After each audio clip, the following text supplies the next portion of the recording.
matinale Tocsin, 7h30, 9h30, à la volée. Et à la volée, je suis très heureuse d'ouvrir cette grande discussion sur finalement les origines du conflit israélo-palestinien, tout simplement, et puis jusqu'aux guerres mondiales et aux guerres de religion qui sous-tendent évidemment tous ces conflits. Et pour aborder ce sujet, mes deux invités, Youssef Indy, bonjour. Bonjour. Merci beaucoup d'être avec nous. Vous êtes écrivain, conférencier, historien des religions, géopolitologue, spécialiste du messianisme et de ses implications historiques, politiques et géopolitiques. Vous avez écrit ce livre avec Pierre-Antoine Plaquevent, Israël et la guerre mondiale des religions, géopolitique et millénarisme. Vous allez nous expliquer tout ça aux éditions Culture et Racines. Pierre-Antoine Plaquevent, rapidement pour le présenter, est auteur, analyste politique. Il a animé le portail métapolitique lesnonalignés.fr. On dit qu'il est pionnier de la réinfosphère. Et puis, vous avez tous les deux fondé le site strategica.fr. Nous sommes très heureux de recevoir ici Édouard Husson. Bonjour. Bonjour Clémence. Et merci beaucoup d'être avec nous. On vous connaît bien sur Tocsin. Vous êtes directeur de publication du Courrier des Stratèges, auteur des chroniques Les Droites de Husson, professeur des universités, ancien directeur général de la SCP Europe. Et vous le rappelez d'ailleurs dans votre préface, puisque vous avez préfacé ce livre, vous êtes historien et notamment historien, vous avez beaucoup travaillé sur la Shoah. Oui, tout à fait. Les 2/3 de mes travaux de recherche portent sur l'histoire du nazisme, l'histoire des politiques génocidaires du nazisme, en particulier la Shoah. Et je crois qu'effectivement, c'est très important dans le contexte actuel, dans le monde actuel, de ne pas mélanger les sujets. Je veux dire, il y a eu, il faut le répéter, il y a eu un massacre horrible en pleine Deuxième Guerre mondiale, qui en plus correspondait au cœur idéologique du nazisme et qui a vu la mort de 6 millions de juifs européens. Et l'une des raisons pour lesquelles j'interviens dans le débat sur le conflit israélo-palestinien, c'est qu'il y a quelque chose qui se révolte en moi quand on veut instrumentaliser la Shoah pour justifier aujourd'hui la politique de tel ou tel État. Et ensuite, on peut discuter de la politique de tel ou tel État, mais moi, je supplie qu'on n'instrumentalise pas la souffrance terrible des Juifs européens pendant la Deuxième Guerre mondiale. Et alors, vous avez donc écrit une préface, c'est ce que je disais. Très belle préface, je tiens à le signaler, très intéressante, très enrichissante. Je vais recommander à tous d'ailleurs ce livre, Israël et la guerre mondiale des religions. Je pense qu'il est bien fait, instructif, sourcé. On peut débattre, mais il est sourcé et à partir de là, ça mène à une discussion d'intelligence. Et votre préface l'est également, Édouard Husson. Et vous soulignez justement le caractère intéressant de ce livre en disant on rappelle ici ce qui se passe de manière géopolitique. On va revenir sur ce qui se passe au niveau géopolitique. Mais le facteur religieux qui sous-tend ces conflits géopolitiques. Et c'est évidemment tout l'apport de ce livre. Apport qu'on ne prend pas forcément suffisamment en considération. Alors avant de vous donner la parole, Youssef Indy, pour peut-être introduire ce sujet, eh bien, je vais lire le début de votre traduction que j'ai trouvé très, très révélatrice. Nous sommes les contemporains d'un moment géopolitique apocalyptique, au sens propre, c'est-à-dire un temps de destruction et de révélation. À mesure que les équilibres stratégiques précaires volent en éclats et se recomposent sous nos yeux, les motivations profondes et archétypales des acteurs contemporains du choc des puissances font surface et se dévoilent progressivement. L'observateur impliqué des relations internationales contemporaines voit ainsi surgir devant lui, tels des monstres mythologiques issus des profondeurs de la mémoire des peuples et des nations, les représentations et les schèmes fondamentaux qui structurent l'esprit des groupes humains en lutte sur la scène de l'histoire. C'est intéressant, comme ces ombres, justement, aujourd'hui rejaillissent. Il est temps de les comprendre, ces ombres, parce qu'elles structurent finalement tout ce qui se passe aujourd'hui, c'est ce que vous expliquez. Et c'est tout l'apport de ce livre. Alors, vous avez décidé de faire dans la construction de votre livre, avant même d'aller sur, justement, c'est ce qui rejaillit, cette source, cette culture, cette religion. Eh bien, vous avez décidé de commencer par ce qui se passe au niveau géopolitique.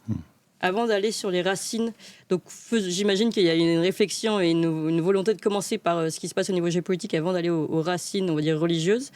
Donc, si vous bien nous expliquer justement dans quelle situation géopolitique on est aujourd'hui, et notamment, vous parlez de l'ouverture des routes de la soie. des nouvelles routes de la soie qui étaient fondamentales pour Israël et la Palestine.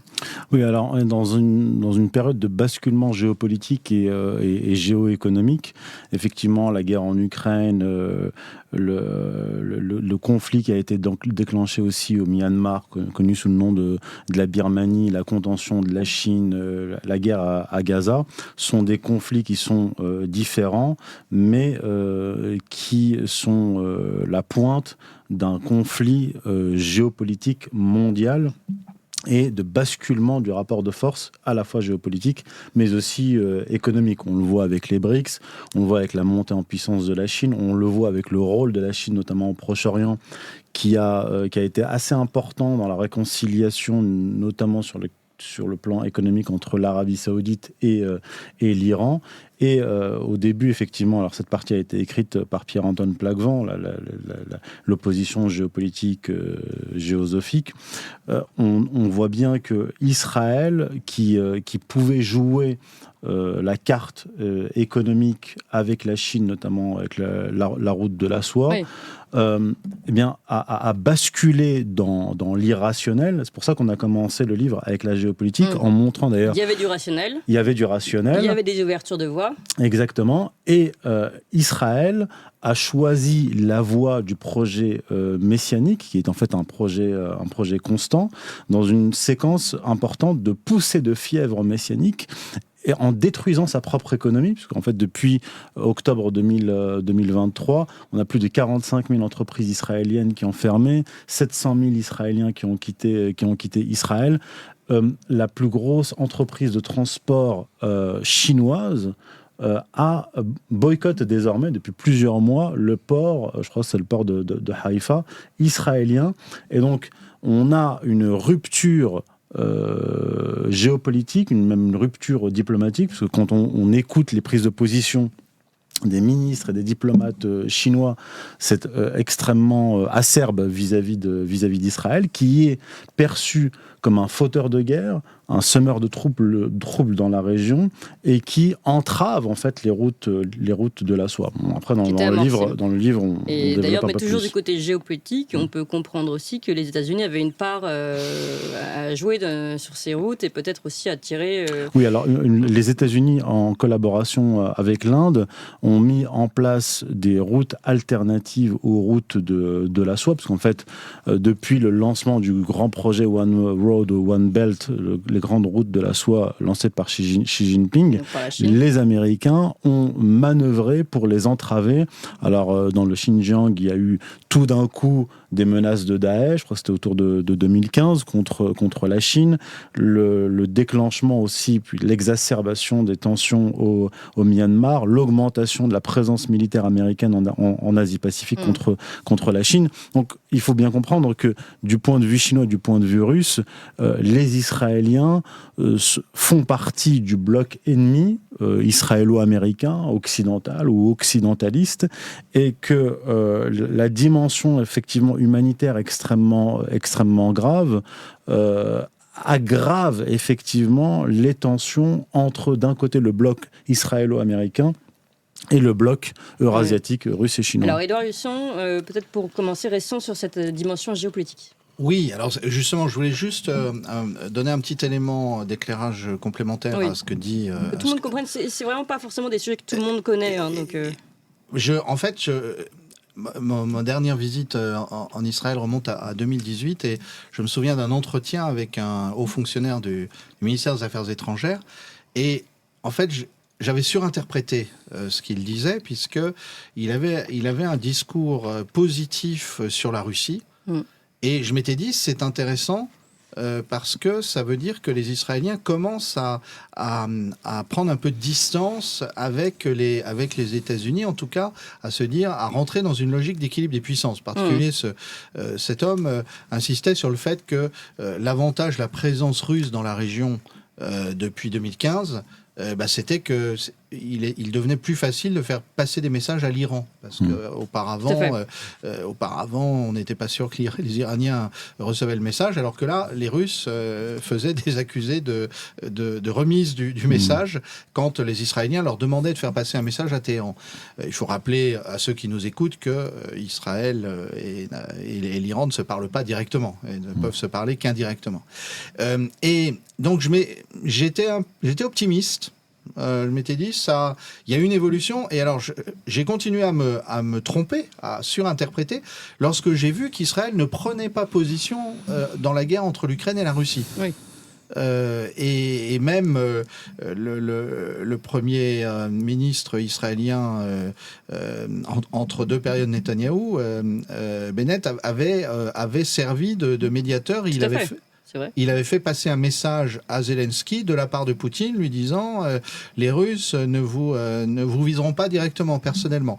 Volonté de maintenir un équilibre. Voilà. Et je m'étais dit, c'est positif. Et alors, ce que le livre de Youssef Indy et Pierre-Antoine Plaquevent fait très bien sentir, c'est qu'effectivement, on a du mal à comprendre qu'Israël, qui était dans une position idéale, en plus, en termes d'équilibre des puissances, il pouvait jouer l'Inde contre la Chine contre l'Inde. C'est un vieux jeu de bascule. C'est la politique étrangère, normalement, elle se fait comme ça, dans les périodes qui ne sont pas des périodes impériales. Et donc, on a du mal à comprendre qu'ils n'aient pas fait ça. Moi, j'ai le souvenir... Mais ils l'ont fait pendant ce temps-là, déjà. Mais en fait, jamais vraiment. Mais aussi, oui et non. C'est-à-dire qu'il y a une dizaine d'années, je me rappelle effectivement d'un long entretien avec le président de l'université du Technion, qui était fier de parler de l'installation d'un campus en Chine.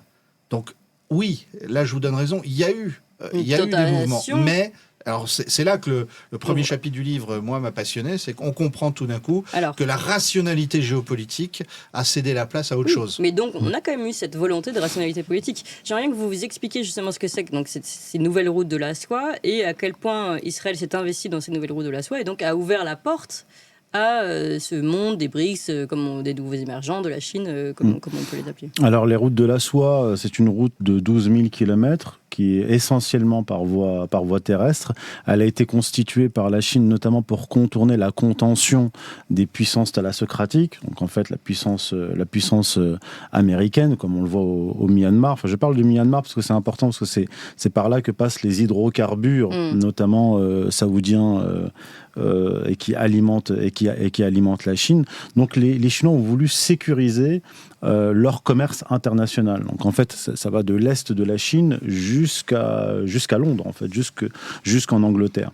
Donc ces voies sont extrêmement importantes et sur la route de la soie, ces nouvelles routes de la soie, il y a Israël et le port israélien. Et Israël était très impliqué dans ce commerce-là avec la Chine. Mais donc pardon, juste là, si on s'arrête là, déjà, Israël était très impliqué, ça montre bien, et vous l'avez dit, que c'était à l'origine de ces nouvelles routes de la soie était de contrer la puissance américaine, donc Israël était d'accord, avait rationalisé, planifié l'idée de soutenir aussi des voies alternatives aux voies américaines. Mais pas que dans ce domaine-là, vous savez, les Chinois, depuis plusieurs décennies, utilisent les Israéliens pour récupérer de la technologie, notamment de la technologie militaire américaine. Et les Américains, je crois que c'était dans la fin des années 90 et 2000, ont mis la pression sur Israël pour qu'il cesse de transférer ces technologies à la Chine. Donc, il y a de la réelle politique, mais ce qu'on explique dans le livre, c'est que la dimension messianique, irrationnelle, religieuse prend le pas sur la rationalité géopolitique et économique. C'est-à-dire que Israël a emprunté définitivement et de façon radicale la voie du projet messianique du Grand Israël au détriment de sa propre économie. C'est ça qui est frappant. On va y arriver, mais avant, quelques citations. Vous citez le professeur d'Harvard, Richard Yarrow, en 2022, qui dit « L'énorme croissance des investissements de la Chine en Israël est devenue l'un des changements majeurs de la géopolitique du Moyen-Orient au cours de la dernière décennie. » Donc on voit bien que le rapprochement était fondamental. Donc il y avait vraiment Alors est-ce que c'est pas, juste pardon, avant d'aller sur la partie messianique, est-ce que c'est pas aussi un jeu des Américains que d'avoir réussi à faire rebasculer Israël dans son giron, et donc dans son giron également comment dire, géopolitique, c'est certain, mais également messianique, entre guillemets. Je pense pas. Alors, il y a des factions aux États-Unis, notamment les évangéliques dont on parle dans le livre, qui sont les alliés des messianistes juifs israéliens, mais les Américains avaient tout à gagner à avoir une région pacifiée, parce que le problème, c'est que les Américains jouent le rôle de portefeuille d'Israël et aussi de porte-avions. C'est pas le contraire, contrairement à ce qu'on dit. Et d'ailleurs, les Américains se désintéressent de cette région depuis un certain nombre d'années. Il faut se souvenir que Trump, durant son premier mandat, a retiré des troupes de Syrie et d'Irak. C'est Trump qui a signé le décret de départ des troupes américaines d'Afghanistan.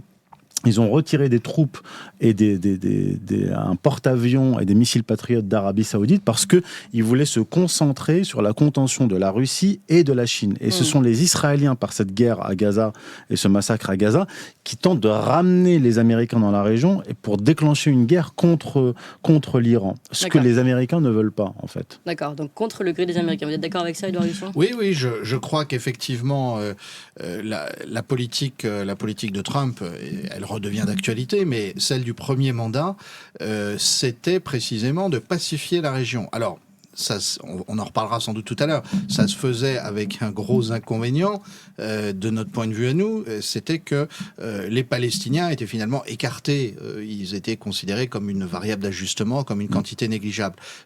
C'est une des origines du 7 octobre.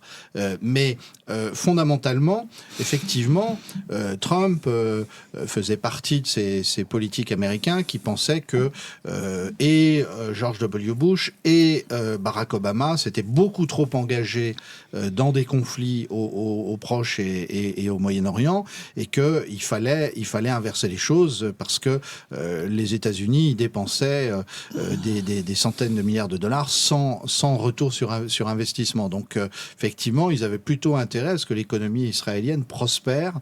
Et là encore, on pouvait avoir l'impression, il y a 5-6 ans, qu'il y avait une relative prise d'autonomie de l'économie israélienne par rapport aux États-Unis. Et aujourd'hui, à cause de la guerre, c'est plus du tout le cas. Alors, pour nous, on va dire témoins extérieurs, on va se dire le point de bascule, retour de cette forme de messianisme qui peut être interrogé, mais je vais vous interroger là-dessus dans quelques instants. Évidemment, c'est le 7 octobre. Enfin, à partir du 7 octobre, on a ces discours, le fameux discours d'ailleurs, je vous propose de l'écouter, Benjamin Netanyahou, qui parle de peuple des Lumières contre peuple des Ténèbres. Et puis, mais en fait, vous creusez plus loin, on dit les origines sont bien plus profondes de ce messianisme. C'est pas le 7 octobre qui l'a déclenché, c'est peut-être même à comprendre, on va dire, avec une compréhension plus complexe des origines du 7 octobre. Mais allez, allons, écoutons ce discours de Benjamin Netanyahou, qui est en anglais. Our war against Hamas is a test for all of humanity. It is a struggle between the axis of evil of Iran, Hezbollah, and Hamas, and the axis of freedom and progress. We are the people of the light. They are the people of darkness, and light shall triumph over darkness. Voilà, donc c'est un combat pour l'humanité, la liberté, le progrès contre, je ne sais plus comment il dit ça, et puis ensuite il dit évidemment le peuple des Lumières contre le peuple des Ténèbres. Voilà le discours de Benjamin Netanyahou que vous citez.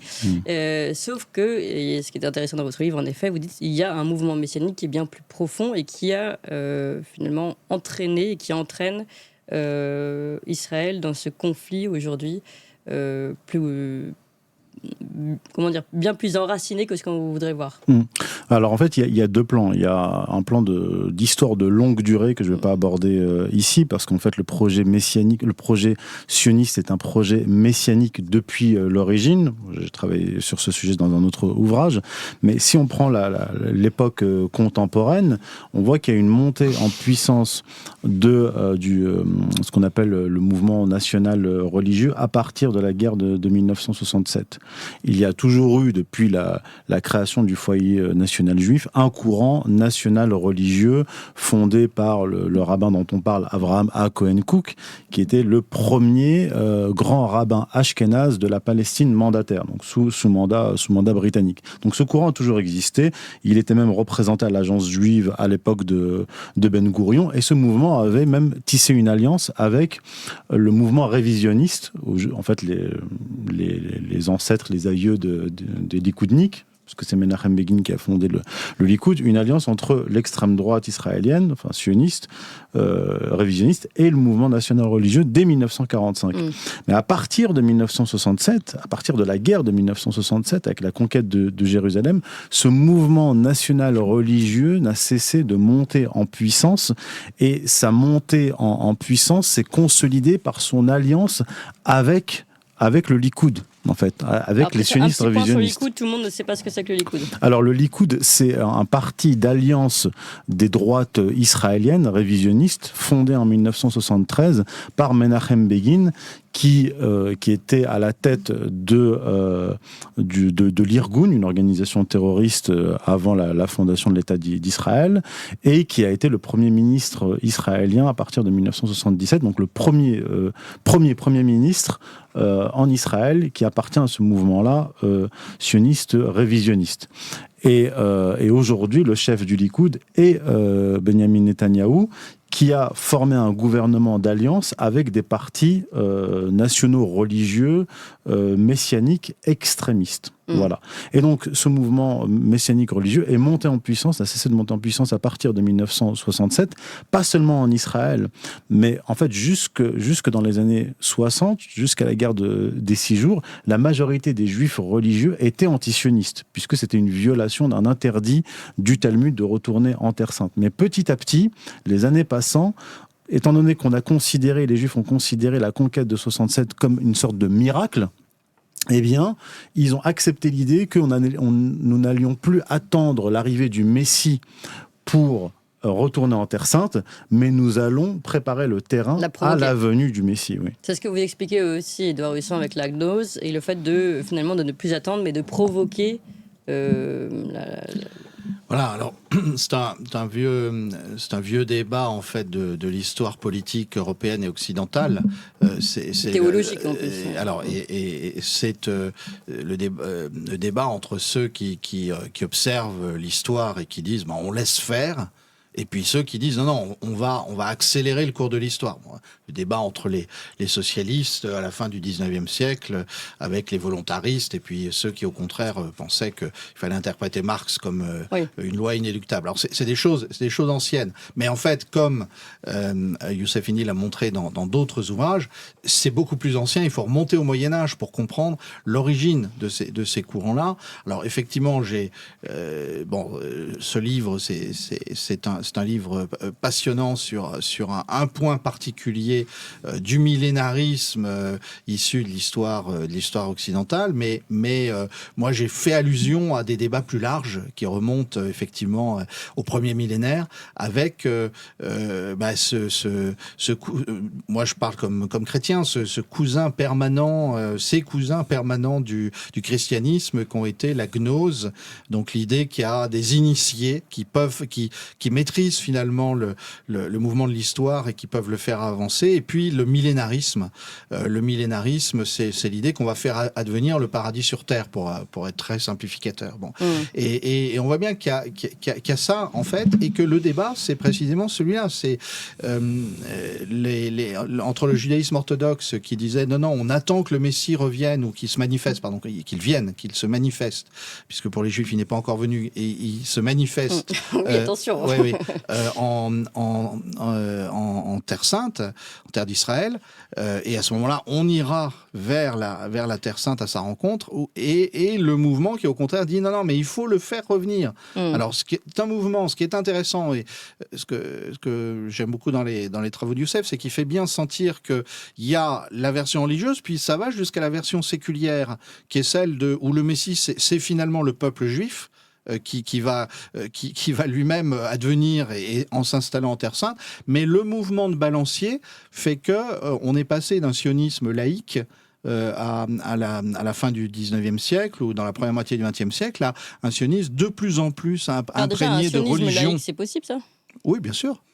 C'est-à-dire, le sionisme a commencé comme ça, politiquement. Je veux dire, il n'y avait pas d'affirmation de questions de priorité religieuse. Il y a pensé à l'idéal socialiste dans les kibbutzim, par exemple, au moment de l'installation, dans les décennies qui précèdent, et puis au moment de l'installation de l'État d'Israël. Mais ce qu'on voit bien, c'est que en 67, il y a un certain nombre de juifs israéliens devant la conquête de Jérusalem. Ça c'est quelque chose de très important, c'est que tout d'un coup, ils se retrouvent dans ce qui a été la capitale de l'État judéen ou de l'Israël ancien.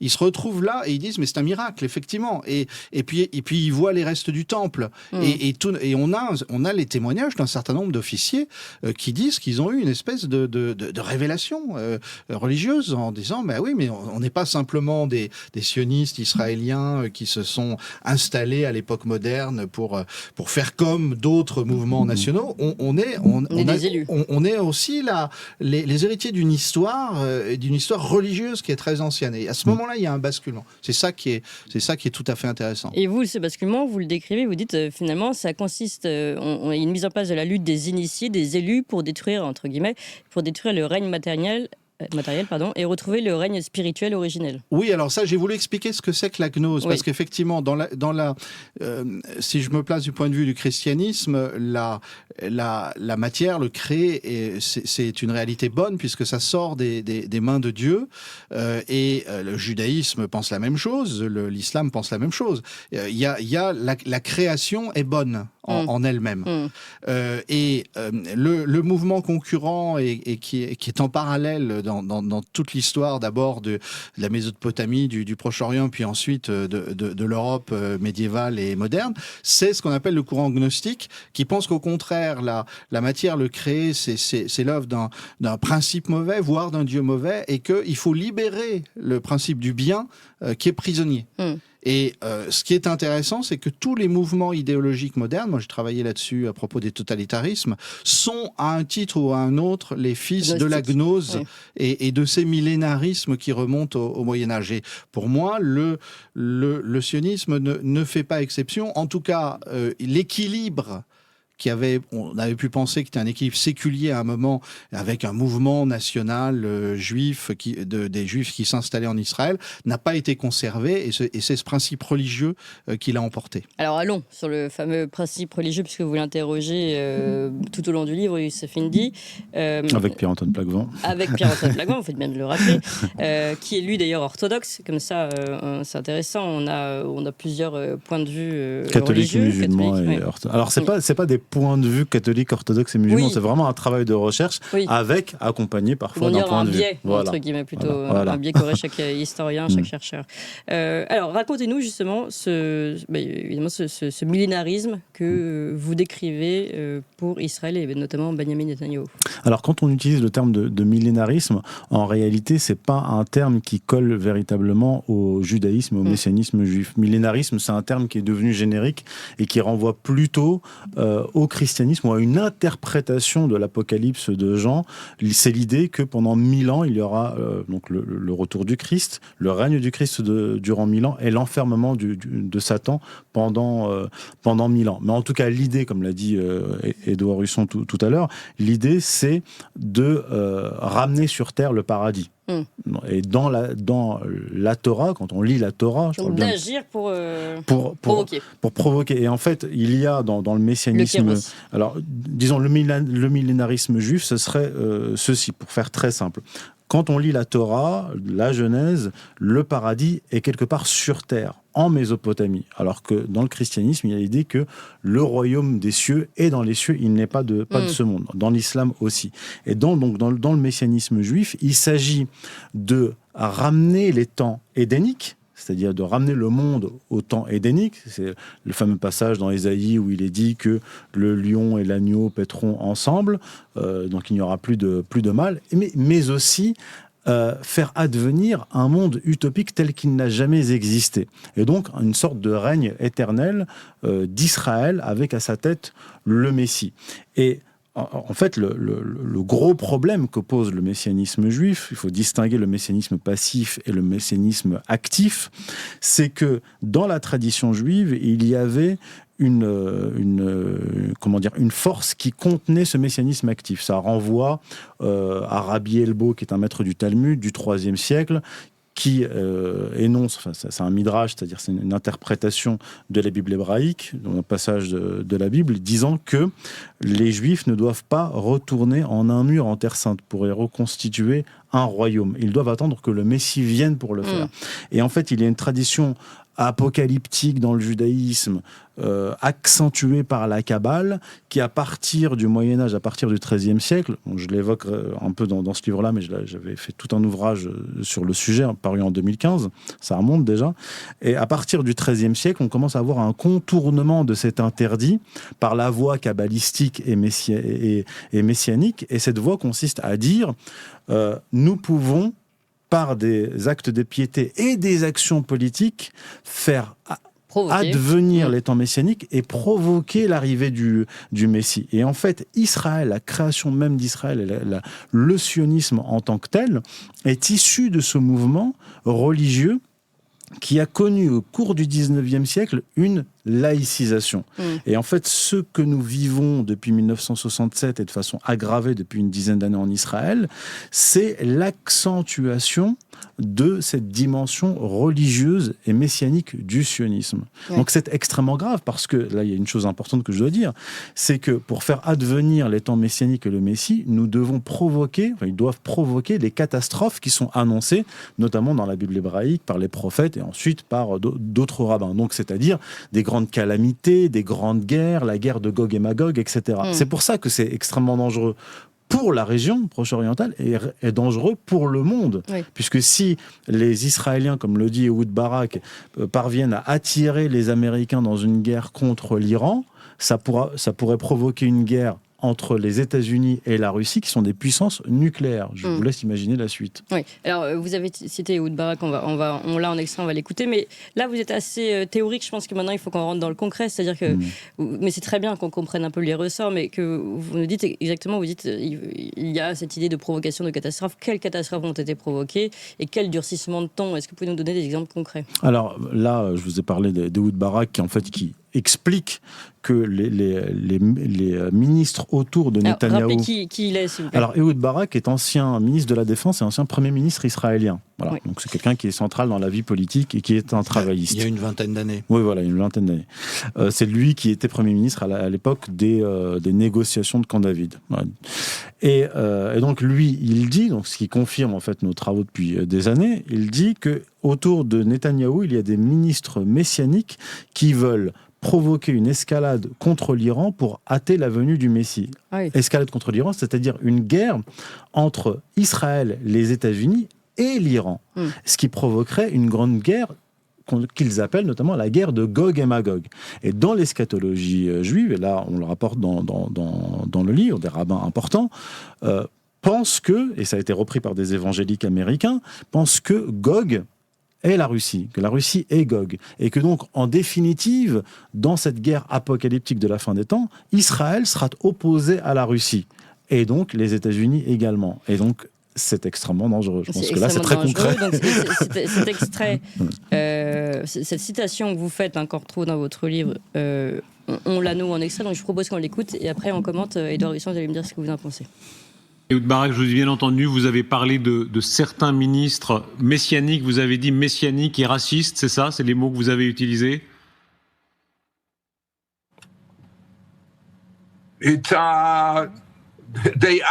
Oui, c'est ce qu'ils sont.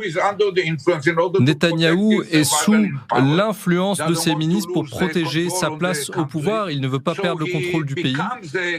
Donc, il devient une sorte d'esclave de ses ministres esclavagistes. Et ils ont une influence énorme sur lui. Il ne devrait pas l'avoir. Et on le force à faire un choix binaire. Il ne peut rien accepter d'autre. Et notre choix, le bon choix stratégique, c'est de travailler aux côtés des Américains. Et à l'opposé, il y a ces ministres qui lui demandent de déclencher une escalade pour accélérer la venue du Messie. Et ce n'est pas une manière saine de générer une stratégie saine pour un État comme Israël dans un environnement hostile et complexe. Donc là, vous l'avez bien entendu, hein, ses ministres lui demandent de déclencher une escalade pour accélérer la venue du Messie. Et ça, c'est Ehud Barak, ancien Premier ministre d'Israël, qui a déclaré ça sur LCI en 14 avril 2024, précisons-le. Donc, en effet, là, ça va exactement dans le sens de ce que vous décriviez, Youssef Indy. Édouard Husson. Oui, y a quelque chose d'extrêmement concret qui sont les provocations régulières par des incursions sur l'esplanade des mosquées. Alors l'esplanade des mosquées, justement, parce qu'en plus, si vous y revenez sur le 7 octobre, expliquez-nous ce que c'est. Alors, si on connaît la géographie de Jérusalem, l'ancien promontoire du temple de Jérusalem, on sait que le temple d'Hérode a été détruit lors du siège, enfin à l'issue du siège de Jérusalem par les Romains en 70. Il est resté effectivement cet immense terrain plat sur lequel plus tard ont été construits d'une part la mosquée El-Aqsa, d'autre part le dôme du Rocher, hein, qui est, si Youssef me corrigera, mais qui est selon la tradition l'endroit où Abraham devait sacrifier Isaac jusqu'à ce que... C'est déjà dans la tradition biblique. Jusqu'à ce que Dieu lui dise non, ne le sacrifie pas. Bon, un texte que j'ai toujours du mal à comprendre d'ailleurs. C'est un lieu qui est de fait, on comprend bien qu'il est sacré pour les chrétiens, les juifs et les musulmans, mais aujourd'hui, de facto, il y a deux édifices religieux musulmans et on comprend bien que Jérusalem est un lieu d'équilibre complexe entre les trois descendances d'Abraham, les chrétiens, les juifs et les musulmans, et que c'est pas la peine de remettre ça en cause. Personne ne va empêcher les juifs d'aller prier au mur des lamentations, comme on l'a appelé pendant longtemps. Personne ne devrait empêcher les musulmans d'aller prier sur l'esplanade des mosquées un peu au-dessus. Et de même que moi, comme chrétien, je demande que mes frères palestiniens chrétiens soient libres d'aller prier au Saint-Sépulcre, à l'endroit du tombeau et de la résurrection du Christ, alors que l'armée israélienne souvent les empêche d'aller prier là-bas. Une parenthèse, Edouard Husson, d'ailleurs, en parlant d'empêcher, on en a déjà parlé ici, mais évidemment on a eu c'est notre ministre des Affaires étrangères qui n'a pas eu le droit de se rendre dans des institutions, des locaux français sur place à Jérusalem. Alors, il faut rappeler que Jérusalem, en droit international, est une ville internationale dans laquelle il y a effectivement une grande complexité de lieux religieux et il y a des traditions, par exemple le fait que la France a la protection et la sauvegarde d'un certain nombre de lieux et l'épisode auquel vous faites allusion, c'est il y a quelques jours, la police israélienne est intervenue et s'est même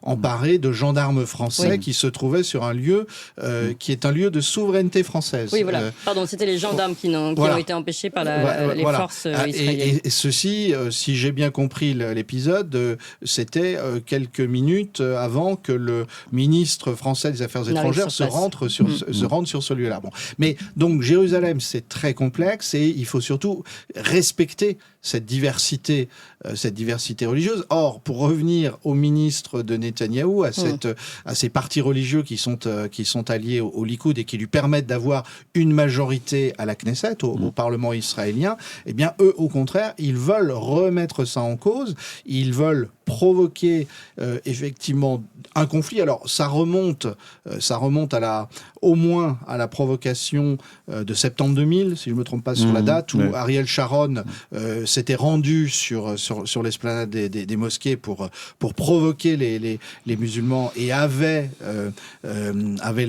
avait eu en réaction ce qu'on appelle la deuxième intifada et il est très important de comprendre qu'effectivement, il y a eu des incursions régulières de juifs et y compris de ministres du gouvernement Netanyahou avant le 7 octobre. Et d'ailleurs, l'opération lancée par le Hamas et les autres mouvements combattants palestiniens le 7 octobre s'appelle Déluge d'El-Aqsa.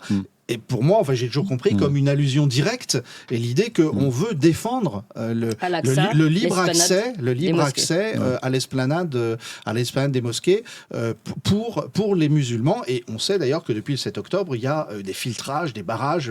Il y a des vendredis, me semble-t-il, où il est quasiment impossible pour les musulmans de Jérusalem, même avant le 7 octobre, d'aller prier. Voilà. Et c'était même avant le 7 octobre. Bien sûr. Alors, Youssef Indy, donc ce qu'on commençait à comprendre, provocation de catastrophe, on voit cet ancien Premier ministre israélien qui en parle, vous avez donné des exemples, et puis on a cette histoire aussi, donc des provocations autour de l'esplanade des mosquées, et en tout cas, Edouard Husson soulignait ça aussi dans sa préface, sur le parallèle avec le déluge d'Al-Aqsa, donc l'opération du Hamas. Là-dessus, j'imagine que vous êtes d'accord. Oui, et même les provocations, en fait, près de la mosquée d'Al-Aqsa remontent aux années 20, à 1928. La première provocation datée, c'est 1928. Je l'ai rappelé ailleurs, là, on le rappelle dans cet ouvrage. Déjà en 1937, dans la commission Peel, c'est un haut fonctionnaire britannique qui a fait une enquête et qui avait à l'époque proposé un plan de partage.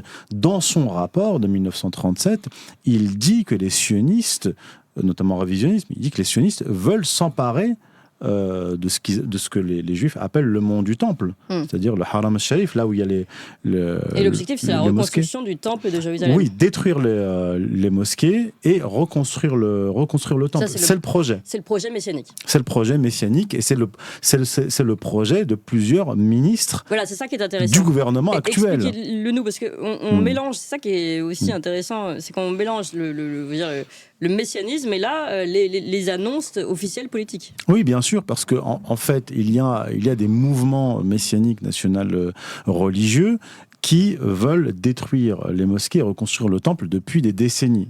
Et donc j'en ai parlé, donc Peel en parle en 1937 quand même, c'est assez peu connu, mais à partir de 1967, c'est très clair.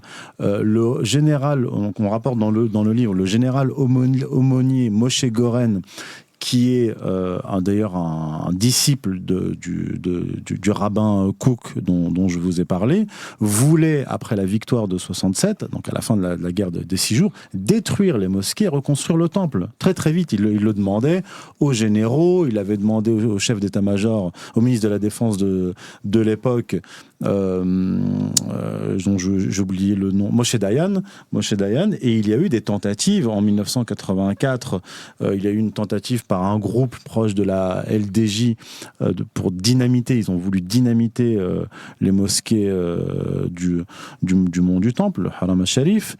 Depuis 1987, là c'est rapporté dans notre livre, il a été créé un institut pour le troisième temple, donc un institut tout à fait officiel qui milite pour la reconstruction du temple, du troisième temple, et la maquette a été présentée par exemple à Mike Pompeo durant l'administration Trump, qui était secrétaire d'État, c'est-à-dire le ministre des Affaires étrangères américain. On lui a présenté la maquette. Bolsonaro, l'ancien président brésilien, on lui a aussi présenté la maquette, en présence notamment de Benjamin Netanyahou. C'est-à-dire que le projet de reconstruction du troisième temple est tout à fait officiel. Oui, tout à fait c'est vraiment officiel. intéressant, Edouard Husson, là-dessus.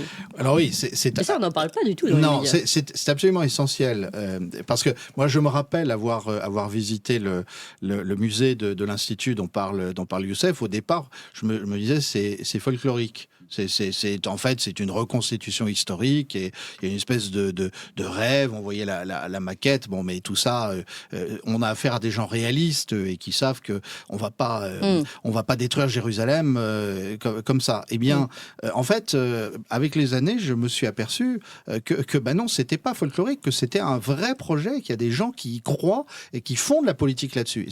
Pour ça, entre autres, que j'ai accepté de préfacer cet ouvrage, parce que il faut faire prendre conscience de ça. C'est-à-dire que, en fait, on a un projet qui est un projet extrêmement dangereux, comme on l'a dit, à cause de la possibilité de déclencher un conflit régional et même une guerre mondiale, et que au cœur de ce projet, il y a la vision d'un grand Israël qui dépasse de beaucoup les frontières même de l'Israël actuel, et que au cœur de ce grand Israël, il y aurait un temple de Jérusalem reconstruit. C'est ça, en fait, qu'il faut comprendre. il ne faut pas prendre ça à la légère. Parce qu'il y a des gens qui sont au gouvernement à Tel Aviv et qui croient à ça. Oui. Et comme Youssef vient de le souligner, ce qui est incroyable, c'est que le secrétaire d'État américain aurait dû faire un communiqué pour désavouer, pour dire que jamais ces choses-là ne devaient être prises au sérieux. Or, de mémoire, Pompeo n'a pas du tout désavoué, au contraire, il a trouvé ça extrêmement intéressant. C'est un évangélique sioniste. Voilà. Oui, donc là, on est déjà, vous le dites à un moment donné, mais on n'est plus du tout dans Israël État laïque. Non, plus du tout. non, c'est fini. C'est intéressant quand même. C'est encore ce qu'on nous... démocratie, laïque. La République française, une laïque et indivisible, effectivement, soutient un projet messianique, puisque Emmanuel Macron nous a expliqué qu'il fallait soutenir Israël depuis le 7 octobre. Je ne suis pas sûr qu'Emmanuel Macron se rende compte de ce qu'il soutient. Alors, on va aller maintenant un peu... on arrive presque à la conclusion maintenant de ce que ça peut, jusqu'où ça peut aller. Mais tout de même, une réaction aussi à cette pour le moment, c'est un projet de loi ou proposition de loi. Israël a adopté une loi controversée, je cite Le Parisien, visant à expulser des Arabes israéliens. Le Parlement israélien, donc proposition, a adopté jeudi soir, c'était le 8 novembre, une loi autorisant le gouvernement à expulser les membres de la famille des personnes reconnues coupables d'infractions terroristes, y compris donc des citoyens israéliens, sur simple décision du ministre de l'Intérieur. Et même si cela vise seuls les Arabes israéliens. Et donc même s'ils ont évidemment la carte d'identité israélienne. Donc là on arrive sur alors là on est comment vous réagissez, Youssef? Alors ça c'est très intéressant parce que ce qu'il faut comprendre c'est que les Arabes israéliens sont les descendants des Palestiniens qui n'ont pas été chassés de Palestine durant la guerre de 48, qui était une guerre et une épuration ethnique, ce qu'on appelle la Nakba. On a expulsé entre 750 000 et 800 000 Palestiniens. Donc on n'a pas pu expulser tout le monde dans le futur État d'Israël tel qu'il a été octroyé par l'ONU le 29 novembre 1947, plus les 23%, donc 55% du territoire, plus 23% conquis par Ben Gourion à l'époque. Et en fait, aujourd'hui, les messianiques au pouvoir reprochent à Ben Gourion de ne pas avoir expulsé ces Palestiniens qui sont restés chez eux sur le territoire qui a été conquis par Israël. Et en fait, là, on est véritablement dans un sionisme radical, extrémiste et messianique, dans le sens où on veut épurer ethniquement la Cisjordanie, c'est ce qu'ils font depuis déjà des décennies. Oui. On est passé de 116 000 colons en Cisjordanie à l'époque des accords d'Oslo à aujourd'hui 750 000 colons. Là, ils sont en train d'épurer ethniquement Gaza. Et ils veulent aussi, donc là, s'occuper des citoyens, non, ils n'ont pas la citoyenneté, des Arabes israéliens vivants. Donc là, on est vraiment dans un projet. Il y en a qui ont la citoyenneté. Oui, ils ont la citoyenneté israélienne. Non, mais ce que je veux dire, c'est qu'il n'y a pas de citoyenneté pleine et entière, parce que là-bas, il y a, tu me diras le contraire, sur la carte d'identité, juif ou arabe. On est un citoyen plein et entier quand on est juif en Israël. Voilà. Et donc, ils veulent se débarrasser aussi de ces Arabes israéliens. D'accord. Enfin, donc là, on arrive à la fin du projet, entre guillemets. Oui. Une tentative de finalisation du projet. Oui, je crois qu'effectivement, il faut. Ce qui est intéressant dans le livre de Youssef Indy et Pierre-Antoine Plagman, c'est que ça permet de tenir tous les aspects, toutes les facettes de la question. On parlait de géopolitique au début, ensuite on a parlé de messianisme, de mouvements religieux, et là on en est au troisième volet sinistre, qui est celui des expulsions. Des nettoyages ethniques, parce qu'il faut appeler les choses par leur nom, et qui commence dès la création de l'État d'Israël, avec en plus un État d'Israël, qu'on comprenne bien, ici, on ne met pas en cause du tout le droit international, et l'ONU reconnaît l'État d'Israël. Mais le problème, c'est qu'à l'inverse, l'État d'Israël ne respecte pas les résolutions votées par l'ONU. Et c'est là qu'on est au cœur du sujet, et qu'il y a effectivement... Alors on parlait aussi de la citoyenneté. Normalement, ce qui était prévu au départ, c'était une citoyenneté israélienne, et il n'y avait pas besoin de préciser qui était juif, qui était arabe. La conception romaine de la citoyenneté. Voilà. Non, effectivement, certains parlent d'état d'apartheid en disant, regardez, il y a les citoyens pleins et entiers, puis il y en a d'autres qui ne sont pas, et puis il y a les Palestiniens non citoyens israéliens, il y a les territoires occupés, etc. Bon. Et donc, on est là au cœur de cette réalité terrible. Et en fait, entre la géopolitique et les réalités terribles de nettoyage ethnique, eh bien, il y a cet élément qu'on ne discute pas dans la plupart des commentaires géopolitiques, qui est le messianisme, la croyance religieuse. Comme le disent les deux auteurs très bien au début du livre, l'homme ne vit pas seulement de pain, c'est une citation de l'Évangile, il vit aussi de croyances. Et donc, on voit qu'il y a des croyances très très fortes. Et je reviens à ce que je disais sur le gouvernement français. Je suis quand même stupéfait de voir un gouvernement français qui soutient un gouvernement israélien porteur d'un tel fondamentalisme religieux. Oui, c'est intéressant de parler de fondamentalisme parce que, et en même temps, je vais vous retourner le truc, parce que souvent, on dit nous-mêmes, arrêtons, faisons de la réelle politique, de la vraie géopolitique, et parlons avec tout le monde, que ce soit la Chine avec sa façon de voir les choses, la Russie avec sa forme de fondamentalisme, enfin avec tout le monde, avec l'Iran. Donc on doit pouvoir parler à Israël sans apporter forcément notre grille de valeurs. Ah non, mais là on parle de droit international. Je veux dire, aujourd'hui, il y a des sanctions terribles contre la Russie à propos de la Crimée et de la guerre d'Ukraine. Mais si vous rapportez ça à la taille de la Russie, respectivement la taille d'Israël, les problèmes posés par Israël en termes d'expansion territoriale sont beaucoup plus importants proportionnellement que ceux posés par la Russie. Donc, je veux dire, il ne s'agit pas que si les gens veulent vivre dans des frontières internationalement reconnues selon des principes, y compris de messianisme religieux, etc., ils sont libres de le faire. Mais simplement, si vous voulez, le problème depuis le départ, et d'ailleurs Emmanuel Macron n'avait pas tort quand il rappelait que l'État d'Israël existe par la grâce de l'ONU. C'est une évidence. Bah, oui. On ne parle pas de l'Israël biblique, on parle de l'État moderne d'Israël. Bon, l'État moderne d'Israël, il a à respecter le droit international. Oui. Et depuis la guerre des 6 jours, depuis 1967, au moins, parce qu'en fait, il faudrait remonter plus avant. Déjà 48. Israël ne respecte pas les résolutions de l'ONU. Et on est même arrivé à une situation grotesque aujourd'hui où n'importe quel représentant israélien à l'ONU commence par insulter copieusement l'ONU et tous ceux qui ne sont pas d'accord avec le il a aussi déchiré la charte, d'Israël. L'ambassadeur d'Israël à l'ONU. Il a déchiré la charte de l'ONU. Oui, mais là, on revient sur ce que vous disiez dans votre préface, Youssef Indy, Edouard Husson. Et je vais utiliser, je vais le vulgariser un peu parce que vous avez des termes beaucoup plus intelligents que ce que je vais dire tout de suite. Mais en gros, ils sortent le totem d'immunité en disant oui, mais nous sommes le pays, enfin le peuple génocidé, on ne peut pas nous accuser de génocide.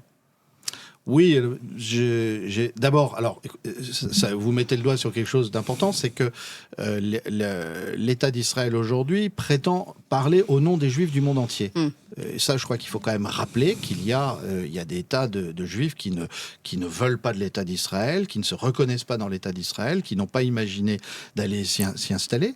Ensuite, il y a des Juifs qui sont allés en Israël, qui en sont repartis, qui sont retournés s'établir ailleurs. Et là encore, je veux dire, l'État d'Israël est un État reconnu par le droit international dans des frontières qui ont été définies par ce même droit international. Bon. Et la seule chose en géopolitique et en droit international, la seule chose, c'est qu'on devrait respecter les frontières reconnues réciproquement par les différents États souverains. Et on voit bien qu'au cœur de tout ça, il y a le refus d'Israël d'accepter de vivre avec les autres. C'est un fait. Et c'est justifié par un projet messianique. Voilà, si je résume vraiment de manière très sommaire le livre de Youssef Indy et Pierre-Antoine Plagman, c'est on ne comprend pas ce solipsisme israélien, cet individualisme exacerbé. Vous n'avez rien le droit de nous interdire. Il est interdit d'interdire pour nous. Voilà, vous n'avez rien le droit de nous interdire. Si on ne voit pas qu'il y a ce messianisme, cette vision religieuse, pour moi dévoyée par rapport au judaïsme orthodoxe. Mais enfin, ça, je vais laisser les Juifs débattre entre eux. Mais pour moi, c'est dévoyé au sens où il n'y a pas de discussion possible, il n'y a pas de coexistence possible avec les autres. Il y a une domination, finalement, un principe de domination. Effectivement. Du pouvoir du peuple élu, quoi. Youssef Indy, pour conclure, on l'ouvrait tout à l'heure, vous disiez que c'est une provocation, enfin un durcissement du ton messianique, provocation de catastrophe, ça peut aller jusqu'où à votre avis ? Là, ça va déjà très très loin. Je veux dire, on voit ce qui se passe à Gaza. 80-85% de la bande de Gaza a été détruite. Les chiffres qu'on nous avance, le compteur est bloqué à 40 000 morts depuis quelques mois, mais en réalité, on a publié par exemple une étude du Lancet qui estimait déjà il y a plusieurs mois à 180 000 le nombre de morts. Une famine organisée. Ça peut aller jusqu'où ? Ça peut aller jusqu'au peut-être un projet de repeuplement, de colonisation de Gaza, parce que là, ce à quoi on assiste, que ce soit au Liban, en Cisjordanie, là, le projet de loi pour Israël et à Gaza, ça rentre dans le cadre du projet d'expansion territoriale. Donc jusqu'où ça peut aller ? Ça peut aller jusqu'à une guerre régionale. On avait eu un débat avec Anton Assaf ici, et j'expliquais que le Hezbollah et l'Iran sont dans la retenue pour éviter de déclencher une escalade régionale qui pourrait conduire à une guerre mondiale, avec l'implication justement de la Russie dans cette retenue également. Jusqu'où ça peut aller ? Ça peut aller jusque-là.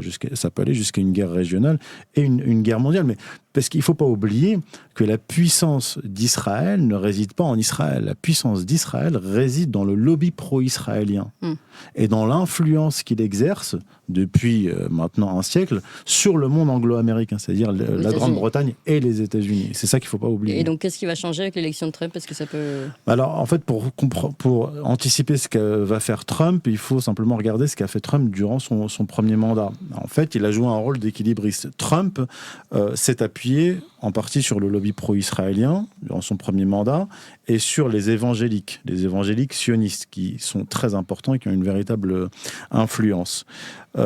Pour essayer de mener une politique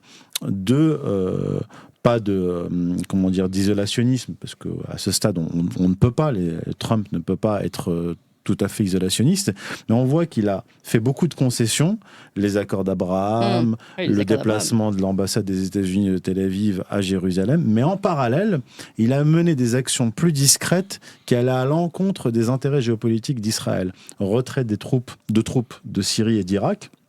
Alors, le commandement militaire américain s'était opposé à cette décision de Trump, donc il y a eu quand même des conflits internes. Il a fermé une antenne de la CIA en Jordanie qui payait et qui armait des groupes terroristes dans le Golan pour le compte d'Israël, puisqu'il faisait tampon entre l'armée israélienne et le Hezbollah. C'est sourcé, ça ? Oui, c'est sourcé. C'est sourcé, c'est rapporté par une étude du journal Haaretz. Je l'ai rapporté dans un autre ouvrage, j'en parle pas là, mais j'en parle là. C'est pas difficile à trouver. D'ailleurs, les Israéliens soignaient dans leurs hôpitaux des combattants d'Al-Nosra, et on a des images de Netanyahou au chevet de combattants d'Al-Nosra qui combattaient en Syrie et qui allaient se faire soigner en Israël à Safed. Il faut lire notamment. La presse israélienne, on y apprend des tas de choses bien mieux que dans les journaux français ou européens. Voilà. Donc Trump, je pense qu'il va mener une politique de ce genre-là. Les Palestiniens seront très certainement les dindons de la farce. On peut très bien imaginer une négociation de paix, mais en échange donner une partie de Gaza aux Israéliens avec un projet immobilier. Jared Kushner a parlé d'opportunités immobilières, qui est le gendre de Trump. On peut très bien imaginer un plan de paix que pourraient accepter certains acteurs régionaux, mais là encore, les Palestiniens seraient les dindons de la farce. D'accord. Mais bon, en tout cas, peut-être une rationalisation par le commerce, par le business, par les négociations. Ça, c'est la méthode Trump. C'est la méthode Trump, ouais. Merci beaucoup, en tout cas, à tous les deux. Je rappelle un livre écrit par Pierre-Antoine Plaquevent et Youssef Indy. Ce livre, Israël et la guerre mondiale des religions, aux éditions Culture et Racines et Stratégica. Merci beaucoup. Merci Édouard Husson. Il paraît le 25 novembre, mais il est en pré-vente sur le site de Culture et Racines déjà, mais il sort le 25 novembre. Voilà, vous avez tout dit. Donc en pré-vente sur le site. Édouard Husson, merci encore, directeur de publication du Courrier des Stratèges, auteur des chroniques Les droits de Husson, professeur des universités, ancien directeur général de la SCP Europe. Merci beaucoup à tous les deux. Merci.